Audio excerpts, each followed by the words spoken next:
Genesis chapter 14. And it came to pass in the days of Amraphel, king of Shinar, Arioch, king of Elasar, Laomor, king of Elam, and Tidal, king of nations, that they made war with Bera, king of Sodom, Bersha, king of Gomorrah, Shinab, king of Admah, Shemaber, king of Zaoim, and the king of Bela, that is, Zoar. All these joined together in the valley of Siddim, that is, the Salt Sea. 12 years they served Chedorlaomer, and in the 13th year they rebelled. In the 14th year, Chedorlaomer and the kings that were with him came and attacked the Rephaim in Ashtaroth Karnaim, the Zuzim in Ham, the Emim in Shava Karathaim, and the Horites in their mountains of Seir, as far as El Paran, which is by the wilderness. Then they turned back and came to En-Mishpat, that is, Kadesh, and attacked all the country of the Amalekites, and also the Amorites who dwelt in Hazazon Tamar. And the king of Sodom, the king of Gomorrah, the king of Admah, the king of Zeboim, and the king of Bela, that is Zoar, went out and joined together in the battle in the valley of Siddim, against Chedorlaomer, king of Elam, Tidal, king of nations, Raphael, king of Shinar, Arioch, king of Elasar, 4 kings against 5. Now the valley of Siddim was full of asphalt pits, and the kings of Sodom and Gomorrah fled. Some fell there, and the remainder fled to the mountains. Then they took all the goods of Sodom and Gomorrah, and all their provisions, and went their way.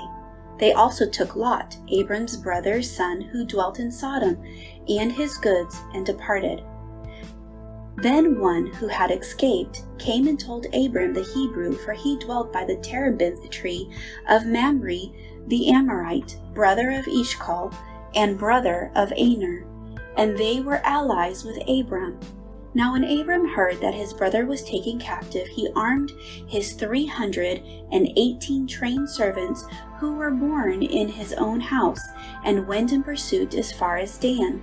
He divided his forces against them by night, and he and his servants attacked them and pursued them as far as Hobah, which is north of Damascus. So he brought back all the goods, and also brought back his brother Lot and his goods, as well as the women and the people. And the king of Sodom went out to meet him at the valley of Shavah, that is, the king's valley, after his return from the defeat of Chedorlaomer and the kings who were with him. Then Melchizedek, king of Salem, brought out bread and wine. He was the priest of God Most High, and he blessed him and said, Blessed be Abram of God Most High, possessor of heaven and earth, and blessed be God Most High, who has delivered your enemies into your hand. And he gave him a tithe of all. Now the king of Sodom said to Abram, Give me the persons, and take the goods for yourself. But Abram said to the king of Sodom, I have raised my hand to the Lord, God Most High, the possessor of heaven and earth, that I will take nothing, from a thread to a sandal strap, and that I will not take anything that is yours, lest you should say, I have made Abram rich, except only what the young men have eaten, and the portion of the men who went with me, Aner, Eshcol, and Mamre, let them take their portion.